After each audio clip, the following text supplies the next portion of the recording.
রাউজানে flat বাসায় পরিচালিত এক হেফাজতখানায় একাধিক শিশুকে বলাৎকার করার অভিযোগে হাফেজ আজিজুল মোস্তফা বয়স ৩০ নামে এক হুজুরকে পুলিশের কাছে সোপর্দ করেছে জনতা।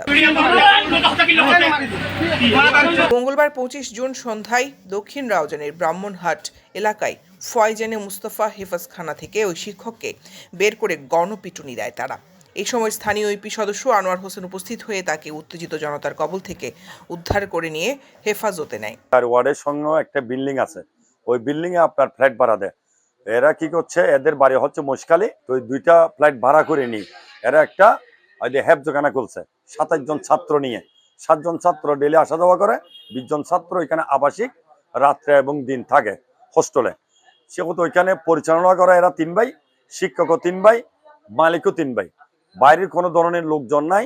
এবং ৩টা ছেলের সাথে আজকে যাকে ৪-৫০০ জনতায় হাত নাতে ধরছে, উনি ৩টা ছেলের সাথে বলাৎকার কাজ করছে এবং অবৈধ কাজ করছে। একটা ছেলে ছোট ছিল, ওনার সাথে আপ্রান্ত চেষ্টা করতে পারে নাই। 2টা ছেলের সাথে কয়েকবার করছে। আজকে যে ছেলেটা এখানে আমাদের থানায় হাজির করা হয়েছে, ওই ছেলের সাথে 9 বার করছে, ওনার মুখে স্বীকার দিচ্ছে। ঘটনাস্থলে যাওয়ার পর ইলেকট্রিক মিডিয়া ভাই যারা আছে এদেরকে আমি ফোন দিই এবং রাউজান থানার আইন শৃঙ্খলা বাহিনীকে ফোন দিই। সাথে সাথে সুয়েট পাড়ির ইনচার্জ এসআই জাভেদ সাহেব উনি ঘটনাস্থলে যাওয়ার পর ওনাকে আমি হস্তান্তর করি এবং থানায় নিয়ে আসে। জানা যায় ওই শিক্ষক ৩ ছাত্রকে বলাৎকার করেছিল। ঘটনা প্রকাশ পায় কোরবানি ঈদের বন্ধের সময় শিক্ষার্থীরা বাড়িতে যাওয়ার পর। এতদিন মাদ্রাসা বন্ধ থাকার পর মঙ্গলবার মাদ্রাসা খুললে বিক্ষুব্ধরা এই ঘটনা ঘটায়। মেম্বারের হেফাজতে থাকা হুজুর 2 শিশুকে বলাৎকার করার ঘটনা স্বীকার করে বলেন, গত মাস আগে শয়তানের প্রলোভনে পড়ে তিনি এই কাজ করেছেন। পরে তওবা করে ওই পাপ কাজে জড়িত হননি।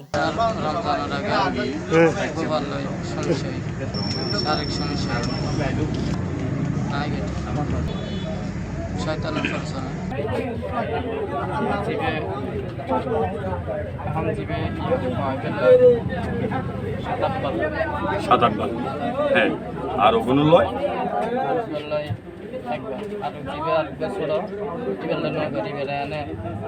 গরিবের চেষ্টা করছো, গরিবের এই ঘটনা জানিয়ে থানা পুলিশে ফোন করা হলে রাতে থানার এসআই জাবেদ ঘটনাস্থলে এসে সংশ্লিষ্টদের জবানবন্দি নিয়ে বলাৎকারের স্বীকারোক্তি দেওয়া হুজুরকে থানায় নিয়ে যায়।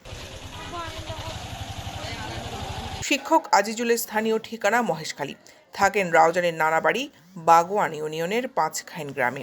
মাদ্রাসাটি প্রতিষ্ঠা করেছেন ওরা 5 ভাই মিলে। ভাইদের মধ্যে সকলেই হুজুর। চুয়েট পুলিশ ক্যাম্পের ইনচার্জ উপপরিদর্শক জাবেদ মিয়া বলেন, সংবাদ পেয়ে ঘটনাস্থলে গিয়ে ওই হুজুরকে উদ্ধার করে উপজেলা স্বাস্থ্য কমপ্লেক্সে চিকিৎসা সেবা দিয়ে থানায় নিয়ে এসেছি। মামলার প্রস্তুতি চলছে। দৈনিক আজাদী নিউজ ডেস্ক।